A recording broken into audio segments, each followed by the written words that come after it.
Attention, warrior. Listen closely. The most important battle of your life is not fought on a field against an external foe. It is not against the world, your circumstances, or other people. The most decisive war you will ever fight is silent. It is internal, and it is waged every single day against an invisible enemy that lives inside of you. There is a saboteur occupying your territory, a ghost in your own machine. It hijacks your resources, it poisons your determination, and it uses your own mind as its primary weapon against your greatest ambitions. You have called it by its code names: procrastination, laziness, a lack of willpower.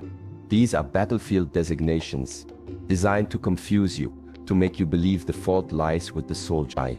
But today, you will learn its true name. The true name of your enemy is programmed biological inertia, and you must understand this with absolute clarity before we proceed. This enemy is not a character flaw. It is not a moral failing. It is a highly efficient sabotage program, installed deep within your core systems, and it is running perfectly. For years, you have fought this war blind. You have attacked with brute force, with shame, with self-blame, and you have failed. You have failed because you were fighting a ghost. You could not see its movements. You did not understand its tactics, and you did not know the nature of its weapons. That ends today. Our intelligence division, the field of modern neuroscience, has finally broken the enemy's code. We have mapped its infrastructure. We have decoded its signals, and for the first time, we can see it with perfect clarity. Today, you receive the complete dossier on this invisible enemy. You are being granted the highest level of clearance to its entire operational manual. You will learn to see its movements in your own mind. You will learn to anticipate its tactics before they are launched, and you will be given a simple, devastatingly effective neurostrategy to target its command center and destroy its influence, once and for all. This is not a lecture. This is not motivation. This is a mission briefing. Your mission, should you choose to accept it, is to reclaim the territory of your mind, to re-establish command over your own potential, and to become the master of the war within. The briefing begins now. Pay attention. To win a war, you must know the enemy, not just its name, but its methods, how it thinks, how it operates, how it turns your own strengths against you. Curr's intelligence has confirmed that the invisible enemy deploys 3 primary sabotage tactics to maintain control over your operational capacity. Study them, memorize them, learn to see them in real time on the battlefield of your mind. Tactic number 1, attrition warfare, the DMN ambush. The enemy's first objective is to win by exhaustion. It knows that a direct assault on a motivated warrior is costly, so instead, it drains your will to fight before the battle even begins. Its primary weapon for this is a state of neurological camouflage called the default mode network, or DMN. The default mode network is a real, observable network of interacting brain regions, first identified by neuroscientist Marcus Reichel. It becomes most active when your mind is at rest, not focused on any specific external task. It is the part of your brain that daydreams, ruminates about the past, worries about the future, and thinks about yourself. It is, by its very nature, a state of passive, inward focus. The enemy uses this network as an ambush. It encourages your mind to slip into the DMN whenever possible, because it understands a fundamental law of biology. Your brain is designed to conserve energy. The DMN is a low-energy state. Taking action, focusing, planning, executing is a high-energy state. By luring you into the comfortable fog of the DMN, the enemy makes any action feel 10 times more difficult and costly than it actually is. It makes the thought of getting up and doing the thing feel like climbing a mountain. This is its war of attrition. It doesn't need to defeat you. It just needs to make you too tired to even try. It is the enemy's camouflage, draining your resources while you are idly drifting in thought. Tactic number 2, psychological warfare, the dopamine heist. If the DMN is the enemy's camouflage, its second tactic is a direct assault on your morale. It sabotages your supply lines of motivation. This is a chemical warfare unit, and its target is a single neurotransmitter, dopamine. Dopamine is often misunderstood as the pleasure chemical. It is not. Dopamine is the motivation chemical. It is the neurochemical that drives you to seek rewards. It is the feeling of "I want to do that." Healthy warrior has a well-regulated dopamine system that releases in response to effort and progress toward a worthy goal. The invisible enemy knows this, and it has executed a grand heist on your dopamine system. It has rewired your brain to crave cheap, easy, low-effort rewards. Every time you mindlessly scroll through social media, eat sugary junk food, or watch pointless videos, you are activating a dopamine loop that gives you a hit of motivation for an action that requires zero effort and yields zero meaningful reward. This is a brilliant psychological warfare tactic. By flooding your system with cheap dopamine, the enemy devalues the currency. It makes the difficult but truly rewarding missions, building your business, learning a skill, working on your health, feel neurologically worthless. Your brain, now addicted to the easy hit, looks at the mountain of a real challenge and says, "Why would I spend all that energy for a reward that is so far away, when I can get a hit right now for free?" The enemy attacks your will to fight by making the victory feel like it isn't worth the effort. Tactic number 3. Preemptive strike, the prefrontal cortex bombardment. This is the enemy's most sophisticated defense system. It is a rapid response weapon that activates the very instant you manage to break through the fog of the DMN and override the cheap dopamine addiction. The moment you make a conscious decision to attack, to get up, to start the task, the enemy launches a preemptive strike. This is a full-scale cognitive bombardment originating from your own prefrontal cortex. This is the part of your brain responsible for logic, reason, and planning. The enemy hijacks this advanced system and turns it against you, launching a barrage of perfectly logical, rational-sounding excuses. "I'm too tired right now. I'll do it tomorrow when I have more energy. I should probably do some more research first to make sure I do it perfectly. It's already late. It's better to get a fresh start in the morning. This other small, unimportant thing is actually more urgent right now." Each of these thoughts is a precision-guided missile designed to force your retreat before you even take your first step. It is the enemy's most effective tactic because it uses your own intelligence against you. It makes surrender feel like a smart, strategic decision. This is how the invisible enemy ensures its survival. It doesn't just make you lazy. It makes you a brilliant lawyer, arguing in favor of your own inaction. These are the 3 core tactics: attrition, psyops, and preemptive strikes.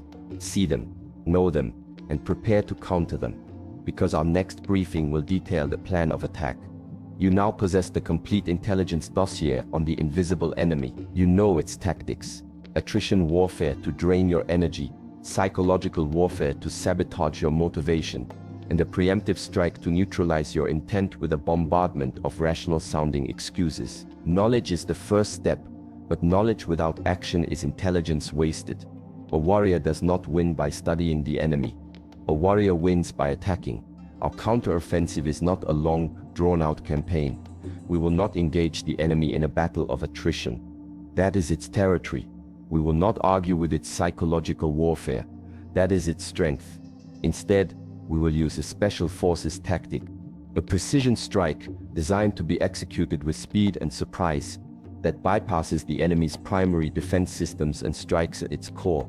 Our intelligence has discovered a critical vulnerability in the enemy's defense network, a flaw in its programming. There is a window of opportunity, a gap between your instinct to act and the enemy's preemptive bombardment of excuses.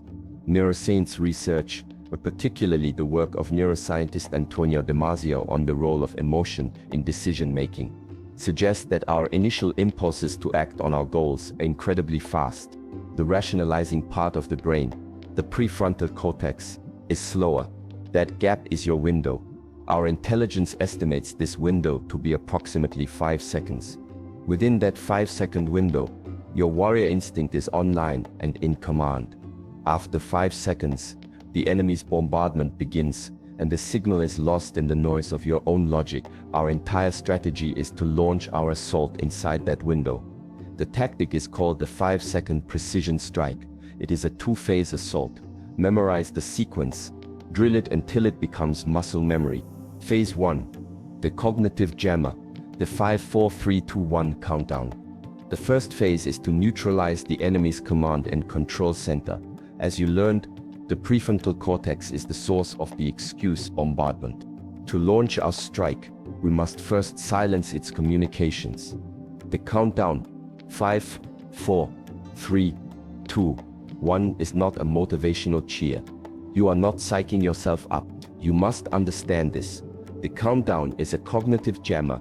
This technique, famously developed and articulated by author and speaker Mel Robbins in what she calls the 5-second rule, is a form of metacognition. It is a way of using one part of your brain to deliberately shut down another.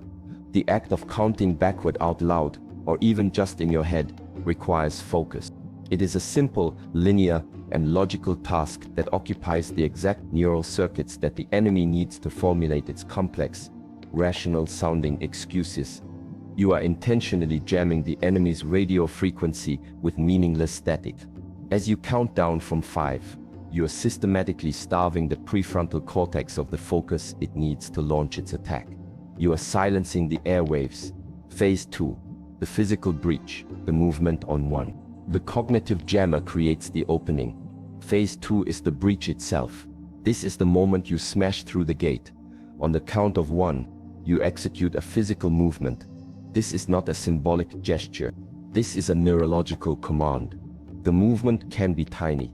Pushing your chair back from the desk, swinging your feet off the bed, picking up the book, taking one single step toward your running shoes. This physical action is the battering ram at the door. It is a signal that bypasses the debate, the negotiation, and the fear, and sends a direct order to a different part of your brain. The basal ganglia. This is your combat operations center, the part of your brain responsible for executing habits and actions. When you move your body, you are declaring, on a biological level, that the debate is over. You are no longer asking for permission. You are signaling that the invasion has begun. The physical action is proof that you have breached the enemy's defenses. This is the 5-second precision strike, a cognitive jammer followed by a physical breach. It is elegant, efficient, and devastatingly effective because it does not fight the enemy on its terms. It exploits a known vulnerability in its system with speed and precision. Now that you know the tactic, you must learn how to make your victory permanent. Winning one battle is not enough. You must fortify the territory you conquer. You have been given the battle plan. You have a precision tool to bypass the enemy's defenses and win the initial engagement. The 5-second precision strike is your key to breaking through the line of inertia. But a warrior knows that winning a single battle is not the same as winning the war. Taking the beachhead is critical, but it is not the final objective. The enemy is resilient. It will attempt to retake lost ground. If you win the battle but fail to secure your position, you will be forced to fight the same battle over and over again, every single day. Victory is not about fighting harder. It is about making the fight obsolete. The ultimate goal is to fortify the territory you have conquered so thoroughly that the enemy can no longer launch an effective counterattack. You must turn the beachhead into an impenetrable fortress. Every time you successfully execute a 5-second precision strike, every time you count down and move, you do more than just complete a single mission. You gain mental ground, you create momentum. The next battle fought on that same territory will be neurologically easier. But there is a deeper, more permanent process at work. You are not just winning a psychological victory, you are initiating a physical upgrade to your brain circuitry. This is the long-term strategy for permanent victory. This is how you build the fortress. Every time you successfully push through resistance and take a new action, you send an order to your brain's engineering core. These are specialized cells in your nervous system, primarily a type of glial cell called an oligodendrocyte. When a specific neural circuit fires repeatedly and successfully, these cells go to work. They wrap that circuit in a fatty, conductive sheath called myelin. This process is called myelination. Think of it this way. The first time you execute a precision strike to, say, put on your running shoes, the neural path is like a muddy trench. It works, but the signal is slow and requires effort. When you repeat that action successfully, your brain's engineering core sees that this trench is strategically important. So, they begin to reinforce it. They wrap it in myelin. The myelin sheath is not just a protective layer. It is a signal amplifier. As explained in Daniel Coyle's groundbreaking book, The Talent Code, myelin can increase the speed and strength of your nerve impulses by up to 100 times. Each successful repetition adds another layer of myelin. The muddy trench becomes a paved road. The paved road becomes a concrete bunker. You are not just fighting. With every victory, you are physically building a neurological fortress from which the enemy can no longer dislodge you.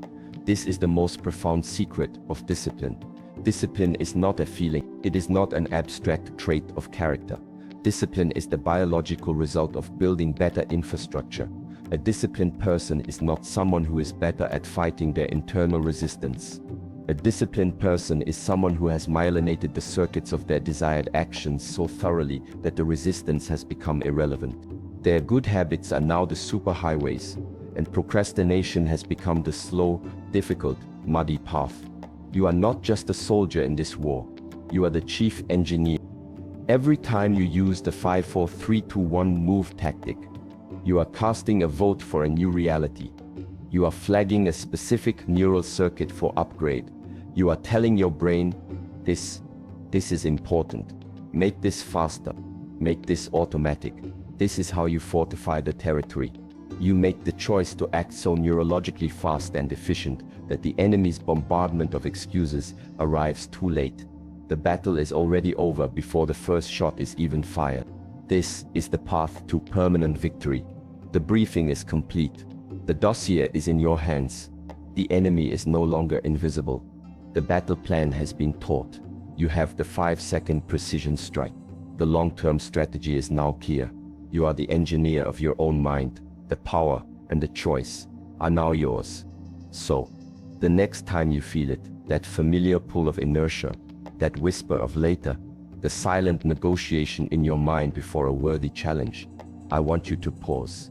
And instead of labeling it procrastination, I want you to recognize it for what it truly is, the battlefield. You are not the victim of that feeling. You are the commander standing on the hill, overlooking the terrain.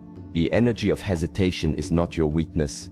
It is the coiled spring of your potential, waiting for a single command to be unleashed.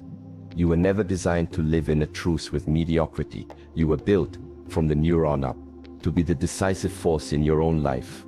The challenges you've been avoiding are not your enemies. They are the territories waiting to be claimed, the very ground upon which you will build your fortress of discipline. The question is no longer what you will do to get rid of this feeling. The question is, what great and worthy victory will you claim with your very next 5, 4, 3, 2, 1 gratitude.